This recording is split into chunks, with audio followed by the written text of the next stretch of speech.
அன்பான ஆமீன் village TV நேயர்களே, உங்கள் ஒவ்வொருவரையும் அடுத்து என்ன வாட் நெக்ஸ்ட் என்ற நிகழ்ச்சிக்கு உங்களை அன்போடு வரவேற்கிறோம்.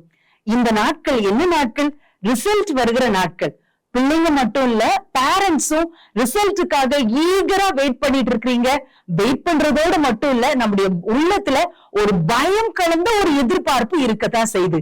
என்ன ரிசல்ட் வரும், ரிசல்ட்டுக்கு அடுத்து என்ன செய்யலாம், வாட் நெக்ஸ்ட் அப்படின்னு சொல்லி பிள்ளைங்க மாத்திரம் இல்ல, பெற்றோருடைய உள்ளத்திலும் இந்த கேள்வி இருக்கதான் செய்யுது. இப்படிப்பட்ட கேள்விகளுக்கான விடைய ஒரு கலந்துரையாடல் மூலம் நம்ம பார்க்க போறோம். அந்த கலந்துரையாடல்ல யாரெல்லாம் வரப்போறாங்க தெரியுமா? கடந்த 25 வருஷமா காருண்யா பல்கலைக்கழகத்துல மாணவர் மத்தியில ஆலோசகராயிருந்த திரு இமானுவேல் தியோப்லஸ் அவங்க வந்திருக்கிறாங்க. அவங்களோட சேர்ந்து பேங்கிங் செக்டார்ல பணிபுரிந்து அனுபவம் உள்ள பிரதர் ஏசுராஜா வந்திருக்கிறாங்க. மற்றும் இன்ஜினியரிங் ஃபீல்டுல பணியாற்றிய பிரதர் பொன்மணி அவங்களும் வந்திருக்கிறாங்க. இவங்க 3 பேரும் நம்ம உள்ளத்துல உள்ள அநேக கேள்விகளுக்கான பதில கலந்துரையாடல் மூலம் நமக்கு தரப்போறாங்க. கட்டாயம் இந்த நிகழ்ச்சியை முடிகிற வரைக்கும் பாருங்க. நிச்சயமா அது உங்களுக்கு பிரயோஜனமா இருக்கும்.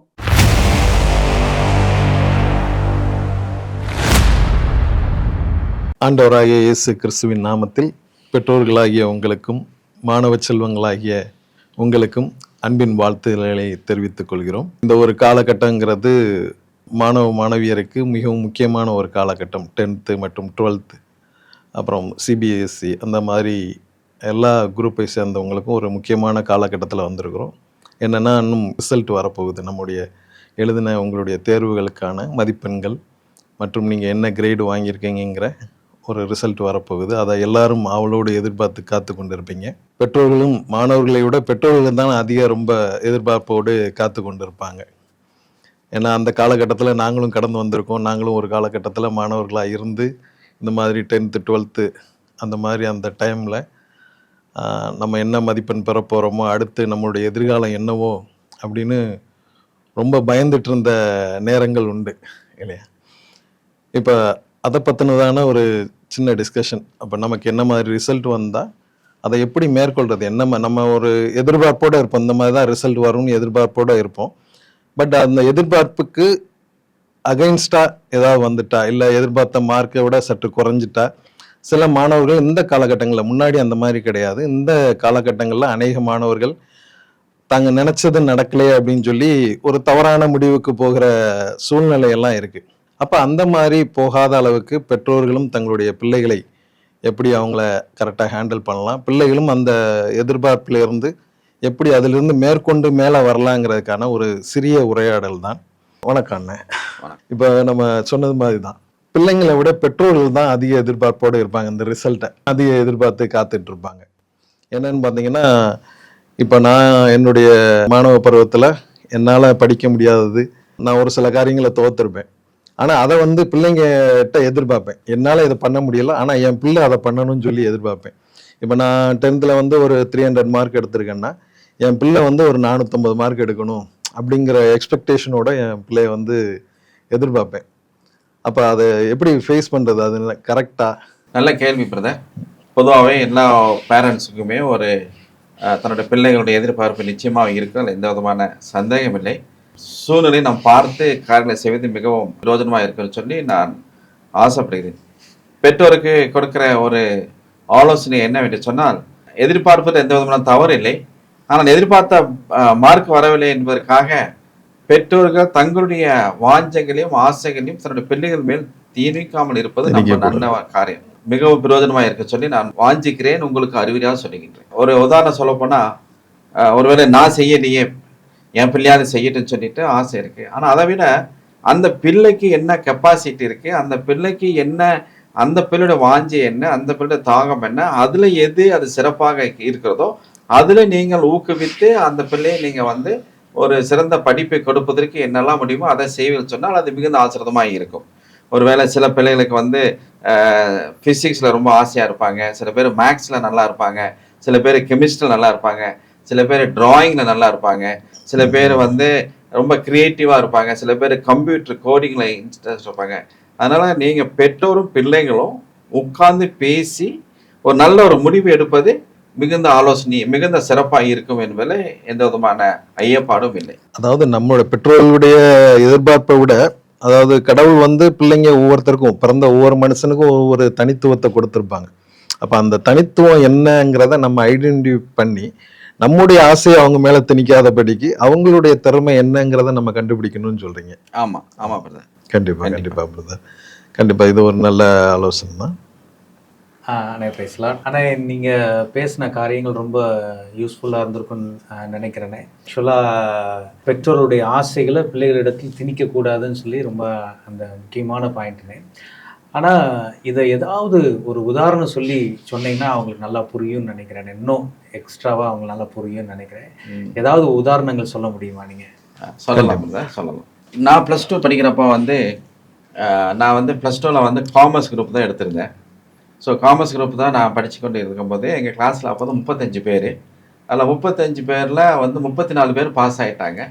அதில் 3 பேர் மட்டும் அன்றைக்குள்ள காலகட்டத்தில் நாங்கள் வந்து ஆக்சுவலாக ஃபார்வர்ட் காஸ்ட்டுன்னு கூட சொல்லலாம். அதில் வந்து ஃபார்வர்ட் காஸ்ட் ஆகும்போது எனக்கு ஒரு ஆசை, நான் வந்து எப்படியாவது பிகாம் கண்டிப்பாக படிக்கணும்னு சொல்லி நான் ரொம்ப ஆசைப்பட்டது உண்டு. எப்படியாவது பண்ணணும்னு சொல்லி எவ்வளோ ட்ரை பண்ணேன். ஆனால் எனக்கு பிகாம் சீட்டே கிடைக்கல அன்றைக்குள்ள கால சூழ்நிலைக்கு. நான் கடைசியில் படித்தது பிஏ லிட்ரேச்சர் தான்.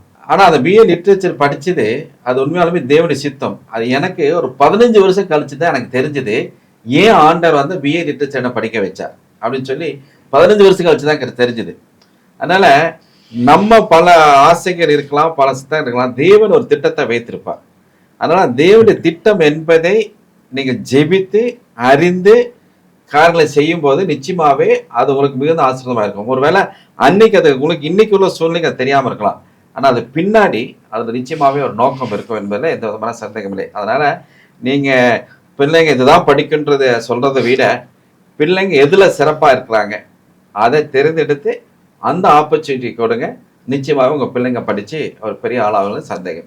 அண்ணா நீங்க உங்களுடைய லைஃப்ல நடந்த உதாரணத்தை நீங்க சொன்னீங்க, ரொம்ப நல்லா இருந்துச்சுண்ணே.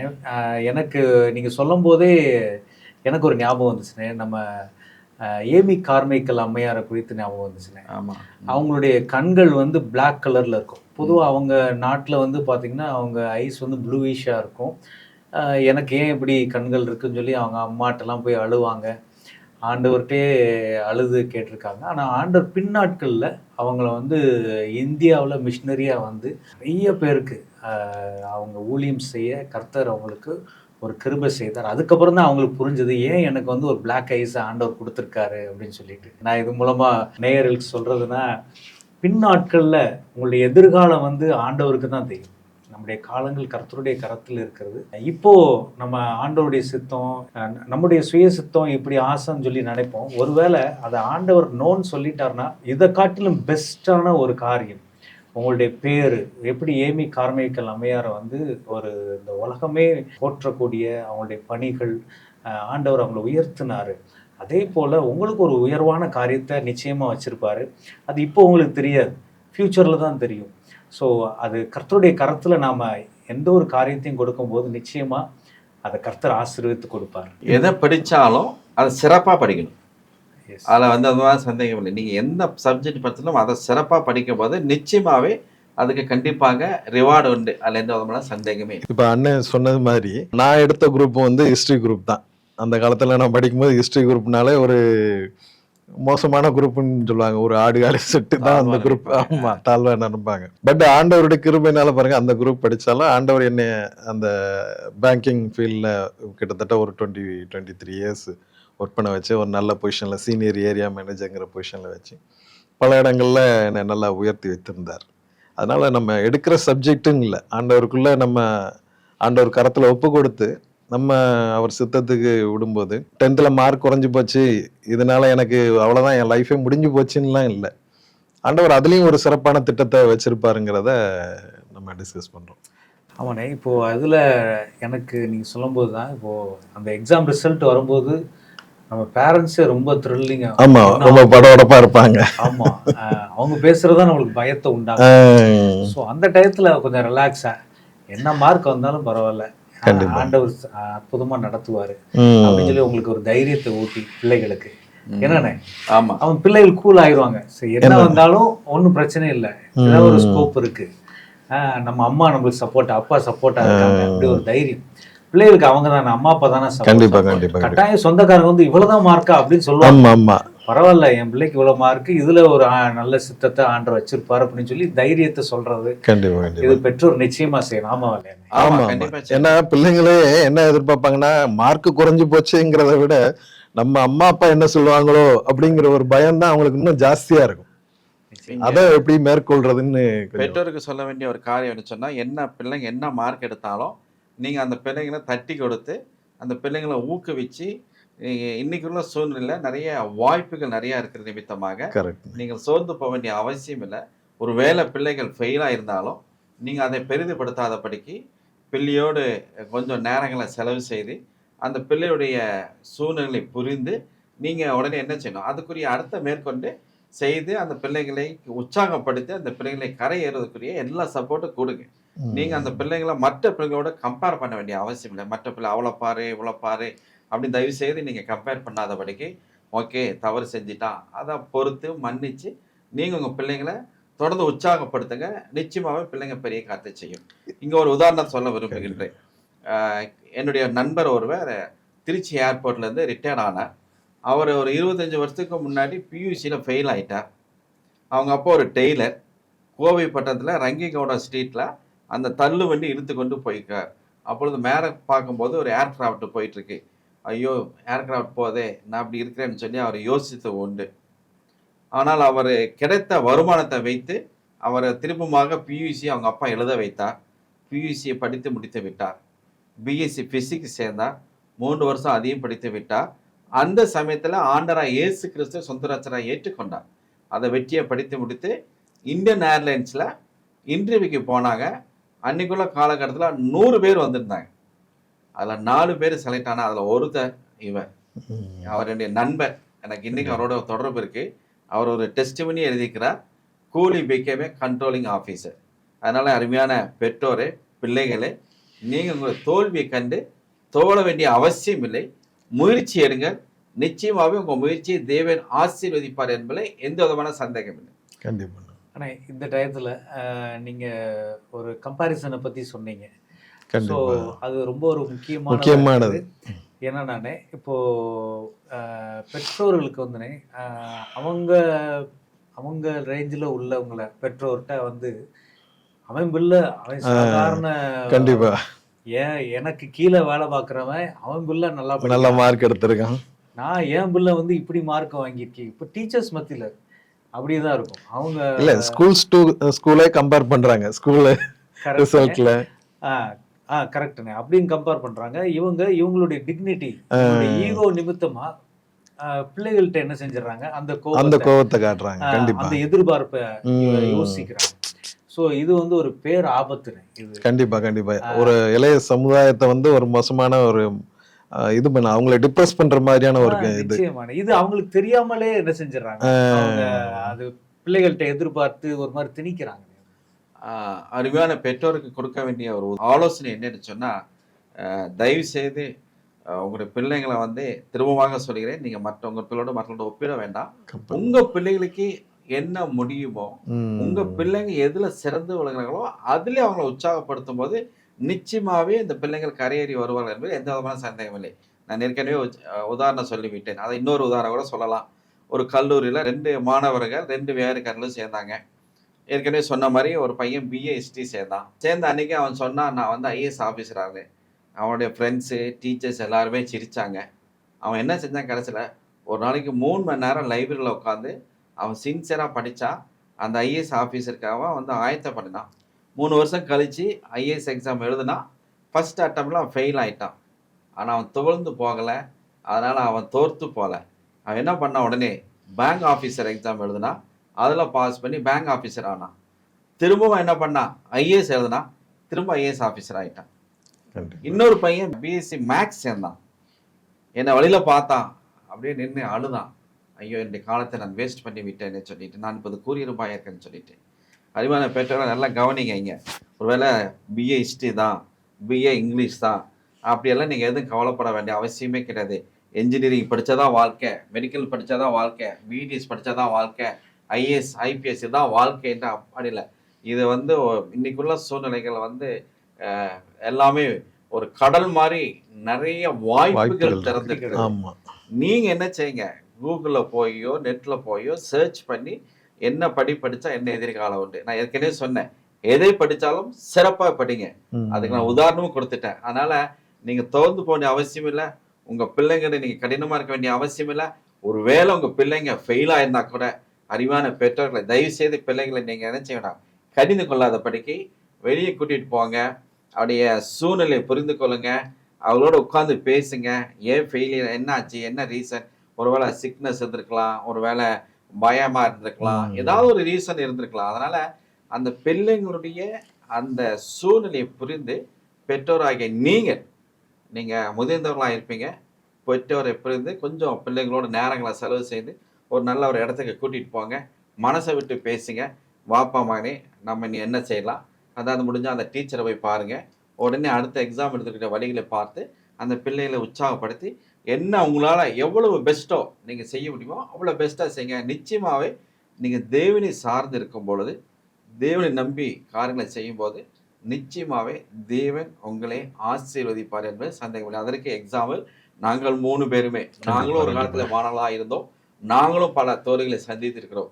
ஆனால் தோல்விகளை கண்டு நாங்கள் ஒரு நாளும் துவழ்ந்து போகலை. என் அருமையான பிள்ளைகளே, தோல்வியை கண்டு துவளாமல் சவால்களை சந்திப்பதற்கு உங்களை ஆயத்தப்படுத்திக் கொள்ளுங்கள். நீங்கள் சவால்களை நீங்கள் மேற்கொள்ளும் போது உங்க வாழ்க்கையில பெரிய காரியத்தை செய்ய முடியும். எக்ஸாம்பிள் சொல்ல போனா, இன்னைக்கு எல்லாருக்கும் தெரியும் ஸ்டீவ் ஜாப், ஆப்பிள் கம்ப்யூட்டர் தெரியாதவங்களும் இருக்க மாட்டீங்க. ஸ்டீவ் ஜாப் என்ன என்ஜினியரா? நிச்சயமா என்ஜினியரே கிடையாது. ஆனா அவர் கண்டுபிடிப்பு நிமித்தமாக இன்னைக்கு எத்தனை என்ஜினியர்ஸ் உருவாக்கியிருக்காங்க. அதனால படிப்பு நான் முக்கியம் இல்லைன்னு சொல்ல, படிப்பு முக்கியம். ஆனா என்ன தாளந்து உங்க பிள்ளைங்கிட்ட இருக்கு, அதை யோசிங்க, அதை கிரியேட் பண்ணுங்க, அதை வெளியே கொண்டாங்க, அதை டெவலப் பண்ணுங்க. நிச்சயமாவே நல்ல ஒரு எதிர்காலம் இருக்கும் என்பதை எந்த விதமான சந்தேகம் இல்லை. ஏன்னு சொன்னால், நீங்க இந்த காலங்களை பிரயோஜனப்படுத்தி கொள்ளும் போது நிச்சயமாவே அதுக்கு ஒரு பயன் உண்டு, பின்விளைவு உண்டு, ஆசீர்வாதம் உண்டு. ஒரு நாளும் தேவன் உங்களை கைவிட மாட்டார் என்பதில் எந்த விதமான சந்தேகம் இல்லை. இதே மாதிரி நிறைய கண்டுபிடிச்சவங்கலாம் பெரிய படிப்பு படிச்சவங்கலாம் கிடையாது. ஆமா, சும்மா 10th முடிச்சவங்க, யாரு 10 வயசுலயே ஸ்கூலை விட்டு விரட்டிட்டாங்களே, பிராங்க்லின் பெஞ்சமின். அவர் யார்? அவர் தான் எலக்ட்ரிசிட்டி. இன்னைக்கு எலக்ட்ரிசிட்டி இல்லாம இருக்க முடியாது. கூகுள்ல போய் சர்ச் பண்ணுங்க, உங்க பிள்ளைங்களே அவங்களுடைய குவாலிஃபிகேஷன் என்னன்னு பாருங்க. அவர் 10th தான் படிச்சிருக்கார். அதனால நீங்க உலகத்துடைய நிறைய கண்டுபிடிப்பு பாருங்க, அவங்க எல்லாம் பெரிய என்ஜினியர்ஸ் கிடையாது.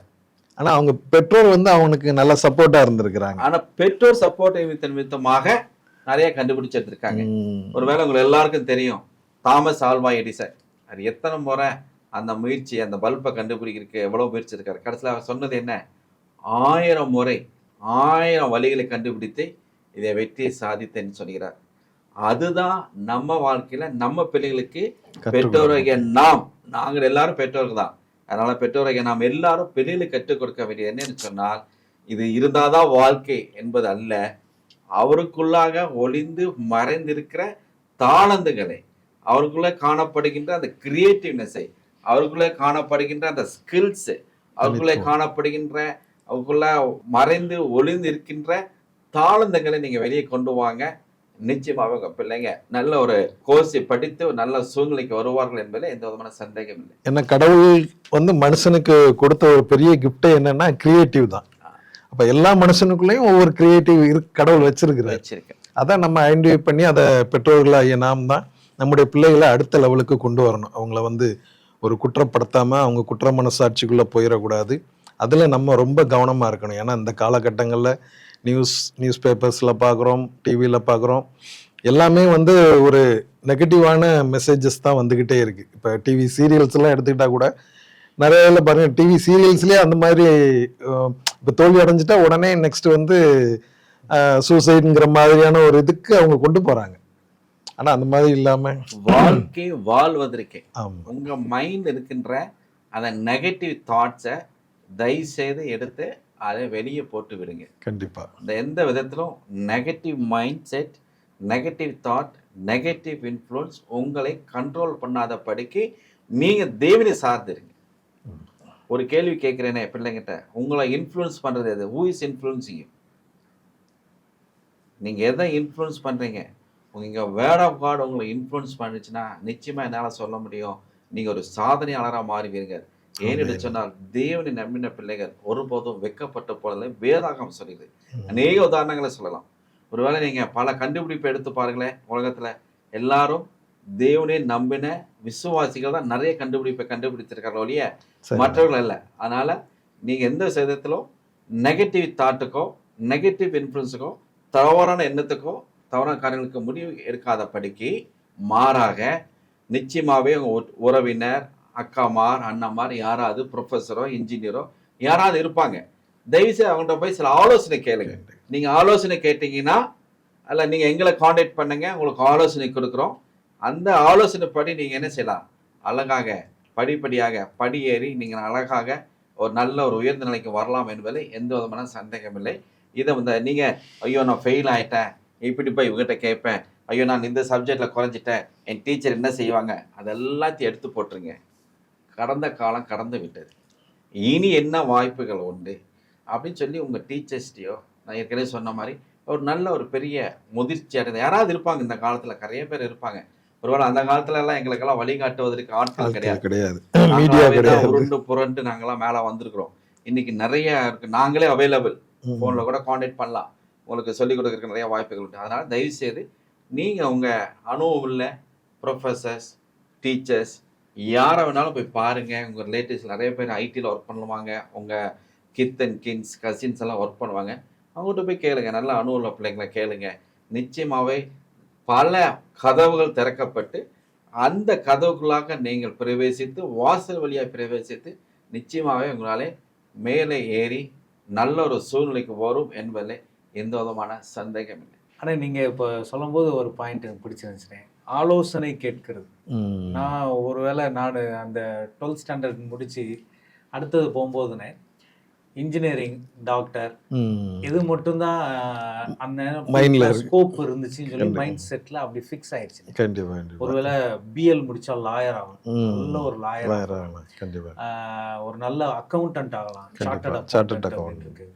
இந்த மாதிரி ஃபியூச்சர்ஸ் நிறைய இருக்குங்க. இது நான் சும்மா இதுவுமே வந்து இன்ஜினியரிங், டாக்டர் மாதிரி தான். இது ஒரு 4 முக்கியமான நம்ம தெரிஞ்சதை சொல்கிறோம். இதை காட்டிலும் மேலானது இருக்குது. இப்போ நான் வந்து லாஸ்ட்டில் ஆயில் ஃபீல்டில் நான் இருந்தேன். அப்படி ஒரு ஃபீல்டு இருக்குதுன்னு எனக்கு தெரியவே தெரியாது. இப்போது ஆண்டவர் என்னைய ஒரு அற்புதமாக அப்படி கூட்டு பண்ணார். ஆனால் நான் அந்த ஆயில் ஃபீல்டுக்கு போகிறதுக்கு முன்னாடி அந்த engine field, marine engines service பண்ணுற ஒரு இன்ஜினியராக நான் இருந்தேன். அப்போது எனக்கு ஷிப்புக்கு போகிற ஒரு வாய்ப்பு கிடச்சி.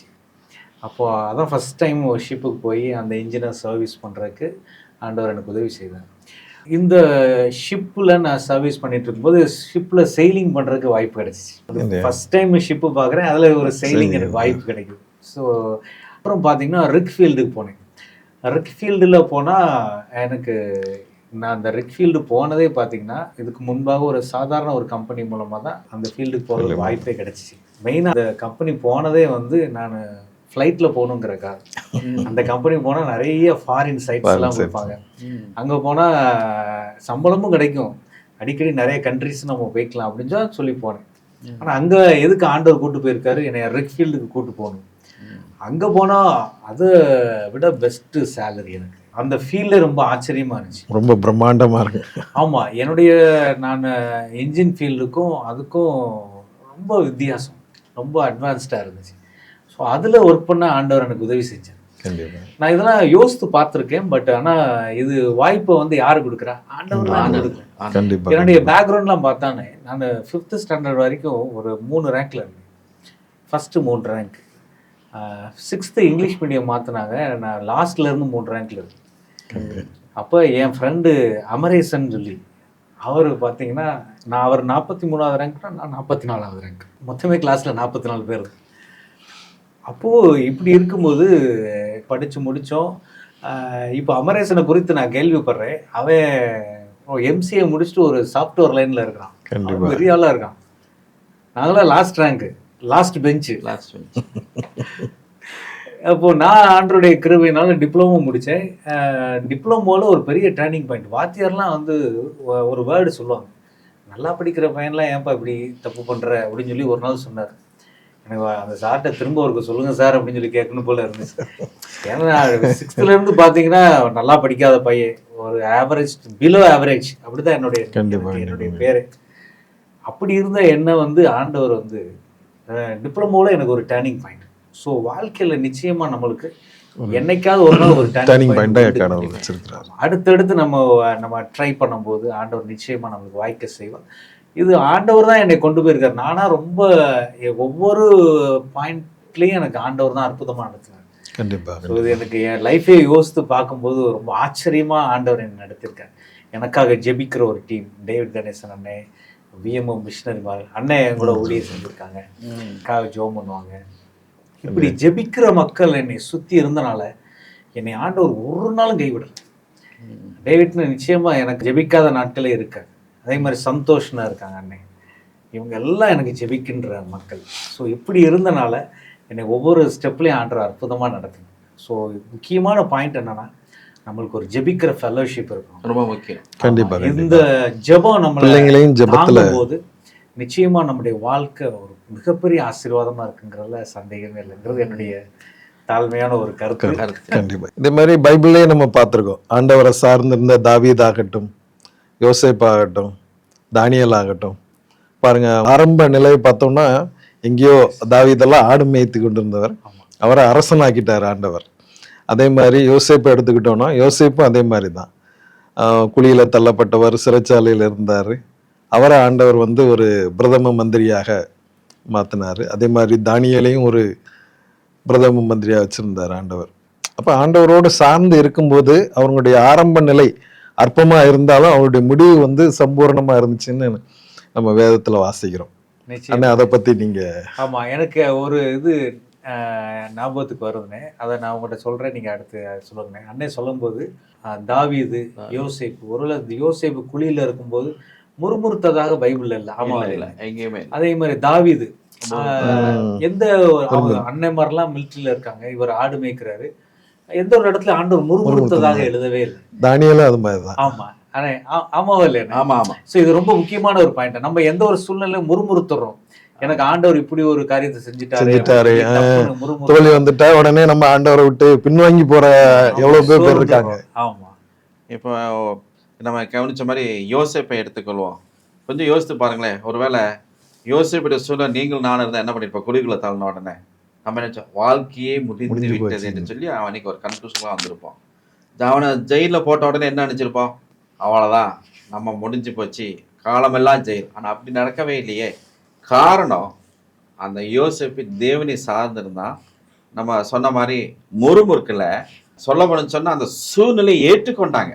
கண்டிப்பா. அந்த ஏற்றுக்கொண்டு தேவனை சார்ந்திருக்கும் போது தேவனை அவங்களை விடுவித்து வேற வழிகளை உருவாக்கி அவர்களை மேன்மைப்படுத்தினார், பிரைம் மினிஸ்டர் ஆக்கினார். ஸோ நம்ம இங்கே கற்றுக்கொள்ள வேண்டிய பாடம் என்ன சொன்னால், விசேஷம் பிள்ளைங்க ஒரு வேலை ஃபெயில் ஆகிட்டா அதை ஏற்றுக்கொள்ளுங்க.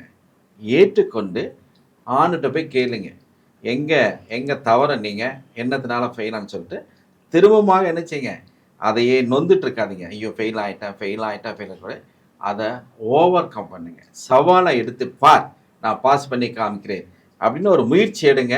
எதோட? ஜெபத்தோட. ஒரு சில பேர்கிட்ட வந்து ஒரு உங்களுக்குள்ளாக ஒரு 4-5 பேர்த்த நீங்கள் உங்களுக்காக ஜெபம் பண்ண சொல்லுங்கள். எல்லாத்தையும் சொல்கிறத விட ஒரு 4 பேர் ரெகுலராக உங்களுக்காக ஜெபம் பண்ணாங்கன்னா நிச்சயமாக ஆசீர்வாதமாக இருக்கும். நீங்கள் ஜெபத்தோடு நீங்கள் செய்யும்போது நிச்சயமாகவே யோசேப்பை விடுவித்த ஆண்டவர் உங்களை விடுவிப்பார். தாவீது கேள்விப்பட்டோம், எங்கேயும் முறுமுறுத்ததாக இல்லை. தாவீது சென்ற வாழ்க்கையெல்லாம் நமக்கு எல்லாம் தெரியும். அதே போல் காரணம் என்ன, இவங்கெல்லாம் வந்து அந்த தெய்வ சித்தத்திற்குள்ளாக இருந்தாங்க.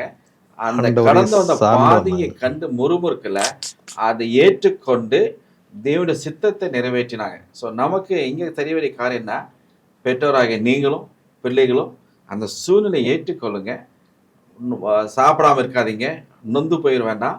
நீங்கள் நல்லா சாப்பிட்டு அடுத்தது என்ன செய்யலாம் இம்மீடியட்டாக அதுக்கு ஏற்ற ஆலோசனையை தேடுங்க. அதுக்கு ஏற்ற ஆலோசனை கேட்டு இந்த காலம் திரும்ப கிடைக்கவே கிடைக்காது. எபேசியர் 5:14 சொல்லிக்கூடி இந்த காலத்தை பிரயோஜனப்படுத்திக் கொள்ளுங்க. உங்களால் எவ்வளவு பெஸ்ட்டாக எவ்வளவு கடினமாக உழைக்க முடியுமோ உழைங்க. இன்னைக்குள்ள பிரச்சனை என்னன்னு கேட்டால், நீங்கள் எல்லாரும் 6 மணி நேரம் 5 மணி நேரம் உங்கள் செல்ஃபோனை யூஸ் பண்ணிட்டு இருக்கீங்க. மாறாக நான் சொல்கிற காரியம் என்ன சொன்னால், 5 மணி நேரம் படிங்க, 6 மணி நேரம் படிங்க. எனக்கு ஒரு ப்ரொஃபஸர் இருந்தார் எங்கள் கல்லூரியில், 7 மணி நேரம் வாசிப்பார் ஒரு நாளைக்கு. எவ்வளோ நேரம்? 7 மணி நேரம். ஐஏஎஸ் ஆஃபீஸர் ஆகிட்டார், பேர் தியாகராஜன். நான் ஒரு நாள் ரயில்வே ஸ்டேஷன்.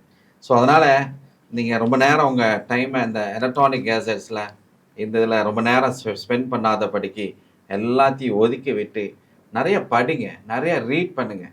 ஸோ ரீடிங் அது வந்து ஒரு ஸ்கில்லு. ரீடிங், லேர்னிங், அந்த ஸ்கில்லை நீங்கள் நல்லா டெவலப் பண்ணும்போது நிச்சயமாகவே என்ன செய்ய முடியும், நீங்கள் ஒரு நல்ல ஒரு உயர்ந்த நிலைக்கு வர முடியும், உயர்ந்த நிலையை அடைய முடியும். அது எல்லாவற்றையும் தேவன் கையில் உங்களை ஒப்பு கொடுங்க. உங்கள் தோல்வியை ஒப்பு கொடுங்க. அது எல்லாவற்றையும் தேவன் என்ன செய்வார்? நம்ம ஜெயமாக மாற்றுவார். எப்படி அந்த மாறாவில் வந்து அந்த எல்லாரும் முறுமுறுத்தாங்க, ஆனால் நோசேப் மட்டும் முறுமுறுக்கலை. மோசே தேவனை நோக்கி பார்த்தான். உடனே என்னாச்சு? மாறாவின் வாழ்க்கை மதுரமானது. அதே போல் என் அருமையான தேவனுடைய பிள்ளைகளை, இன்றைக்கி ஒரு வேளை நீங்கள் தோற்று போயிருக்கலாம். நான் இன்றைக்கி உங்களுக்கு சொல்கிறேன், இந்த மாறாவின் இந்த கசப்பான வாழ்க்கை என்ன ஆகும்? நிச்சயமாகவே மதுரமாக மாறும். நீங்கள் செய்ய வேண்டியது சொன்னால் அவரை நோக்கி பாருங்கள். வழிகளும் வாசலையும் உண்டாக்கி, வனாந்திரத்திலே வழிகளை உண்டாக்கி உங்களுக்கு ஒரு நல்ல ஒரு எதிர்காலத்தை கொடுப்பார் என்பதை எந்த விதமான சந்தேகம் இல்லை என்பதை நான் இந்த நேரத்தில் உங்களுக்கு தெரிவித்துக் கொள்கிறேன். சொல்லும்போது எனக்கு ஒரு காரியம் ஞாபகத்துக்கு வந்துச்சு. யோசேப்பு குறித்து சொல்லிட்டு இருந்தாங்க. யோசேப்பு வந்து எந்த வயதில் பிரைம் மினிஸ்டர் ஆனார்னு 30வது வயதுலன்னு சொல்லி எழுதப்பட்டிருக்கு. அப்படிதானே? ஆமாம். அந்த 30வது வயதில் ஒருவேளை அவர் ஜெயிலில் இருக்கும்போதோ அவருக்கு அந்த வயசு கிராஸ் ஆகிருக்கும். அவர் ஏஜுக்காரங்களாம் வந்து நல்லா மேரேஜ் ஆகி நல்ல குழந்தைகளோட ஒருவேளை இப்படி யோசித்து இருந்திருக்கலாம். ஆனால் அந்த நினைவுகளை கர்த்தர் அறிந்து அந்த 30வது வயதில் கரெக்டாக அவருக்கு மேரேஜ், அதான் ஏற்ற காலத்தில் எல்லாத்தையும். யோசேப்புடைய சூழ்நிலையை பார்க்கும்போது ஒருவேளை அவன் சிறைச்சாலையில் இருந்தான். ஒருவேளை அப்பா அம்மா யார் என்று தெரியவில்லை. அவன் ஒருவேளை யோசித்திருக்கலாம் நம்ம எதிர்காலம் எப்படி இருக்குன்னு சொல்லி. ஆனால் அந்த இடத்துல ஃபார்வர்ட் அவனுக்கு ஏற்ற நேரத்தில் அந்த 30 வயசில் திருமணத்தை செய்து வச்சு அந்த எகிப்து தேசத்தை முழுவதுமாக சுற்றி பார்ப்பதற்கு அந்த தேசத்துடைய ஃபார்வர்ட் ராஜாவே அந்த காரியத்தை சிறப்பாக நடத்தி வைக்கிறான். காரணம் என்னன்னு சொன்னால் அந்த யோசேப்பை தேவனை சார்ந்திருந்தான். அதே போல் அருமையான பிள்ளைகளும் நீங்களும் தேவனை சார்ந்திருக்கும் போது சூழ்நிலைகளை மாற்றி உங்கள் வாழ்க்கையிலும் ஆண்டவர் ஒரு ஆசீர்வாதமான வாழ்க்கையை மாற்றுவார் என்பதிலே சந்தேகமில்லை. Yes, correct. அவரே வந்து அரசனே மேரேஜ் பண்ணிருக்கிறார். பண்ணி ஆண்டவர் எல்லாத்தையும் சுத்தி பார்த்துட்டு வான்னு அனுப்புறாரு.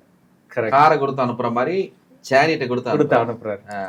இதுல எனக்கு ஒரு பாயிண்ட் என்னன்னானே, இப்படி சரியா படிக்கல, நீ இந்த கோர்ஸ் சூஸ் பண்ணனா உனக்கு பின்னாடி உனக்கு மாப்பிள்ளை எப்படி பாக்குறது, உனக்கு பின்னாடி உன்னோட லைஃப் எதிர்காலம் எப்படி, உன் பிள்ளைகளுடைய எதிர்காலம் என்ன. பெற்றோர்கள் கனவு காண்றாங்க, இவங்க டாக்டர் ஆகி இவங்க மருமகன் டாக்டரா இருக்கணும், இல்ல மருமகள் டாக்டரா இருக்கணும், அவங்க பிள்ளைகள் அவங்க சந்ததிகளை குறித்து இப்பயே அவங்க என்ன செஞ்சிடறாங்க, ஒரு பிளான் பண்ணிடுறாங்க. சில பேர் பிறக்கும் போதே இவன் இன்ஜினியர் தான், இவன் டாக்டர் தான் அப்படின்னு சொல்லி சொல்லுவாங்க. ஜோசியம் பார்த்துருவாங்க. ஒரு பெரிய எதிர்பார்ப்பு பிகினிங்லேயே வச்சிடறாங்க. ஸோ அந்த யோசேப்பு ஆண்டவர் உயர்த்தி அந்த அதினதின் காலத்திலே நம்முடைய ஆண்டவர். அப்போ அவரை குறித்து அவருடைய காரியங்களை குறித்து தான் நம்ம சிந்திக்கணும். ஆண்டவர் மத்தேயு 6:33 முதலாவது தேவனுடைய ராஜ்யத்தை ஒரு நீதி அப்பொழுது எல்லாம் கூட கொடுன்னு சொல்றாரு. அப்போ இவைகள் எல்லாங்கிறதுல வந்து உண்ண உணவு, உடுக்க உடை, தங்க இடம், எதுவுமே மிஸ் ஆகாது. அப்போ நம்ம பைபிளுக்கு மாறா உல்டாவா நம்ம என்ன செஞ்சிடறோம், அவருடைய ராஜ்யத்தை தேடாம நம்ம என்ன எதுக்கு போயிடுறோம், உலகத்தின் காரியங்கள், அதாவது இவைகள் எல்லாம் கூட கொடுக்கணும்னு ஆண்டவர் வந்து செகண்டரியா சொல்லியிருக்காரு. அதுல போய் கான்சென்ட்ரேட் பண்ணிடுறோம். சோ அது நம்மளுக்கு உல்டாவா அமைஞ்சிருக்கு. இன்னைக்கு வரைக்கும் ஜனங்கள் வந்து நம்ம கொஞ்சம் பின்னாடிதான் அது தெரிய. கண்டிப்பா. ஸோ ஒருவேளை இதை பார்த்துட்டு இருக்கிற அன்பு தம்பி தங்கச்சிமார்கள் வந்து பெற்றோர்களும் கூட கவனிக்க வேண்டியது, தேவனுடைய ராஜ்யத்துக்கு அடுத்தவைகளை நம்ம ரொம்ப திங்க் பண்ணணும். அப்போ இவைகளெல்லாம் கூட கொடுக்கப்படும். அப்போ இவைகளெல்லாம்ங்கும்போது அதுக்குரிய ஜாபே ஆண்டவர் என்ன செஞ்சிருவாரு, சூப்பரான ஜாப், சூப்பரான எதிர்காலம், எல்லாமே உங்க ஃபேமிலி, உங்க பிள்ளைகளுக்கு ஏற்ற துணை எல்லாத்தையும் ஆண்டவர் கொடுத்துருவாருங்கிறதுல கண்டிப்பா சந்தேகமே கிடையாது. நாம் தேவனுடைய ராஜ்யத்துக்கு அடுத்த வழியில் ரொம்ப தீவிரப்படணுங்கிறது ரொம்ப ரொம்ப முக்கியமானது அப்படின்னு சொல்லி நான் சொல்லிக்கிறேனே. ஆமென். அதே மாதிரி அந்த ஃபேமிலி ப்ரேயர் கண்டிப்பா ஒவ்வொரு வீட்லயும் கண்டிப்பா இருக்கணும். ஏன்னா பிள்ளைங்களை ஒரு தேற்றுறதுக்கு ஒரு நல்ல ஸ்பிரிச்சுவலா அவங்கள எல்லாத்துலேயுமே ஜெயமா இருக்கணும்னா கண்டிப்பா அவங்க ஸ்பிரிச்சுவல்ல கரெக்டாக இருந்தாங்கன்னா அவங்களுடைய வாழ்க்கை எல்லாமே ஜெயமா இருக்கும். அதனால ஃபேமிலி ப்ரேயர் கண்டிப்பா உங்க வீட்டில் எல்லாருடைய வீட்லேயும் கண்டிப்பா இருக்கணும். இன்னொன்று, இந்த மார்க்கு காலகட்டங்களில் நம்முடைய சொந்தக்காரங்க நம்ம பிள்ளைய பற்றி என்ன நினைப்பாங்க, என்னை பற்றி என் ஸ்டேட்டஸ் அப்படி ஆயிருமே, அந்த மாதிரியெல்லாம் திங்க் பண்ணாமல் எல்லாத்தையும் ஆண்டவருக்காக அப்படிங்கிறத ஆண்டவர் முன்னாடி வச்சு நம்ம ஒவ்வொரு காரியத்தையும் செயல்படுத்தும் போது மனிதர்களுக்காக அல்ல, நம்ம ஆண்டவருக்காக. ஏன்னா பைபிளில் சொல்லியிருக்கு, சகலமும் அவராலே அவர் மூலமாய் அவருக்காக அப்படின்னு உண்டாக்கப்பட்டதுன்னு சொல்லப்பட்டிருக்கு. அப்போ நம்ம உண்டாக்கப்பட்டதே யாருக்காக தான்? இயேசு கிறிஸ்துவுக்காக தான், அவருக்காக தான். அதனால நம்ம அதை மைண்டில் வச்சோன்னா எல்லாமே சரியா இருக்கு, எல்லா காரியங்களும் சரியா இருக்குன்னு நினைக்கிறேன். ஃபியூச்சர் ரோல் மாடலாக அவங்க மாறிடுவாங்க கண்டிப்பாக.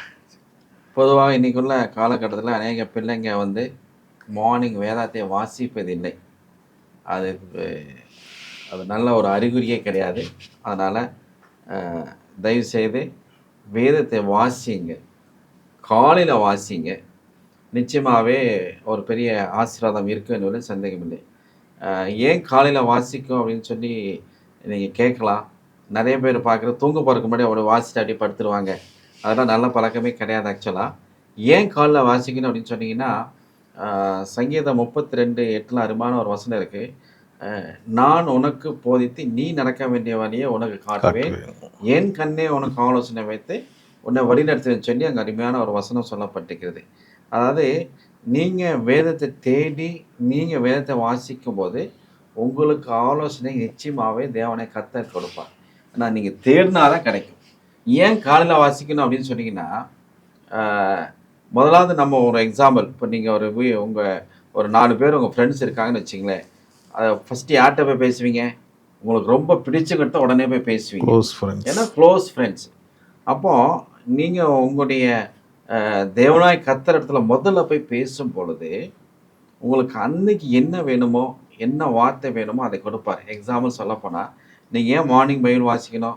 முதல்ல எல்லாத்தையும் பேசுறதுக்கு முன்னாடி வாசிக்கணும். 2வது காரியம் என்ன, ஒரு 6:30 மணி 7 மணிக்கு நீங்கள் எந்திரிச்சுன்னு வச்சுங்களேன், பால்காரன் வருவான், பேப்பர்காரன் வருவான், மீன்காரன் வருவான், யாரா கல்யாண கார்டு கொடுக்க வருவாங்க, வீடு பிரச்சனை வருவாங்க. உங்களால் எதுவுமே படிக்க முடியாது, கான்சன்ட்ரேஷனே பண்ண முடியாது. அதனால் எல்லாருக்கும் முன்பாக, எல்லாவற்றையும் சேர்க்கு முன்பாக முதல்ல அவரை தேடுங்க. நீங்கள் அவருக்குள்ளே உங்களை ஆயத்தப்படுத்தி கொள்ளுங்க. நீங்கள் உங்களோட ஐக்கியப்படுத்தி கொள்ளுங்க. அப்பொழுது நீங்கள் வெளி உலகத்துக்கு போகும்போது, ஒரு வேளை நீங்கள் கல்லூரிக்கு போகலாம், வேலைக்கு செல்லலாம், எங்கே சென்றாலும் ஒரு சோதனைகள் வரதான் செய்யும். ஆனால் அந்த இடத்துல இந்த வசனம் உங்களோட இடைப்படும் பேசும். சங்கீதம் 119:11 சொல்லுகிறாரு தாவீது. என்ன சொல்லிக்கிறாரு? அந்த வசனத்தை உள்ளத்தில் வைத்திருக்க நிமித்தமாக அதை என்னை பாவம் செய்யாதபடிக்கு என்னை காத்துக்கொள்ளுன்னு சொல்லி அந்த வசனத்துடைய அர்த்தம் ஆக்சுவலாக. அதனால் நீங்கள் வேதங்களை வாசித்து ஆண்டு சத்தத்தை தேடும் பொழுது, அவரோடு இடைப்பட்டு அவரோடு நடக்கும் பொழுது, நான் சொல்கிறேன், நிச்சயமாகவே அவர் உங்களுக்கு நல்வழி காட்டுவார். அதில் எந்த விதமான சந்தேகம் இல்லை. எங்கிட்ட ஒரு ஸ்டூடெண்ட் ஓடி வந்து கேட்டுச்சு, எப்படி சார் இப்படி இருக்கீங்க அப்படின்னு கேட்டுச்சு. நான் என்ன நல்லதாமா இருக்கேன் அப்படின்னு. இல்லை சார், உங்கள்கிட்ட ஏதோ ஒரு வித்தியாசம் இருக்குது. அதான் சார், நீங்கள் எல்லா ஸ்டாஃப் இருக்காங்க, ஆனால் நீங்கள் மட்டும் ஒரு டிஃப்ரெண்ட்டாக இருக்கீங்க. நான் அவர்கிட்ட சொன்ன ஒரே ஒரு காரியம் என்ன தெரியுமா? காலையில் என்னுடைய ஃபஸ்ட்டு ப்ரியாரிட்டி எந்திரிச்ச உடனே ப்ரஷ் பண்ணிவிட்டு 5:30 6:30 நானும் என் ஆண்டவரும் நானும், அதுதான் என்னை பலப்படுத்துது. நான் சார் உங்களுக்கு ஒரு நாள் கூட கவலையோ சாதோ பார்த்ததே இல்லை சார். ஆமாம், உண்மை அதான். ஏன்னா என் தேவன், நான் எல்லாத்தையும் அவர்கிட்ட வைத்திடுவேன். அந்த ஐக்கியம் இருக்கும் பொழுது என்ன செய்வோம்? நிச்சயமாகவே உங்களை ஆண்டவர் வழிநடத்துவார். என்ன வழிநடத்தினவர்? இங்கே உள்ள எல்லாரையும் வழிநடத்தின அதே ஆண்டவர் என்னை ஜீவிக்கிறார். அதே ஆண்டவர் நீங்களும் நானும் விசுவாசிக்கிறோம். என்ன வழிநடத்தின ஆண்டவர் நீங்கள் தேடும்போது நிச்சயமாகவே உங்களை வழிநடத்துவார், உங்கள் பெற்றோரையும் வழிநடத்துவார் என்பது எந்த விதமான சந்தேகம் இல்லை. அதனால் நீங்கள் செய்ய வேண்டிய காரியம் என்று சொன்னால், ஆண்டருக்கு முதலத்தை எடுத்து கொடுக்கும் பொழுது நிச்சயமாகவே உங்கள் தோல்விகளை வெற்றியாக மாற்றி உங்களை படிப்படியாக உயர்த்தி ஒரு நல்ல நிலைவை கொண்டு வந்து, எப்படி ஐசக் விதை விதைத்தான், அது 100 மடங்கு ஆசீர்வாதமாக இருந்தது, அதே போல அதே வாழ்க்கை அதே ஆசீர்வாதத்தை தேவன் உங்கள் வாழ்க்கையில் கட்டளையிடுவார் என்பதில் எந்த விதமான சந்தேகமில்லை. தேவன் நிச்சயமாக இவங்களை ஆசீர்வதிப்பாராங்க. ஆமென். கர்த்தர் உயர்த்துவாராக. ஆமென். அன்பார்ந்த தேவனுடைய பிள்ளைகளே, உண்மையிலேயே இந்த உரையாடல் உங்களுக்கு மிகவும் பிரயோஜனமாக இருக்கும் என்று நாங்கள் ஆண்டவருக்குள் நம்புகிறோம். நிச்சயமாகவே உங்களுக்கு ஆலோசனை தேவைப்படுமாயில் ஸ்க்ரீன்லே உள்ள தொலைபேசியை நீங்கள் தொடர்பு கொள்ளுங்கள். கர்த்தர் நம் ஒவ்வொருவருக்கும் உதவி செய்வாராக. ஆமென். ஆமென்.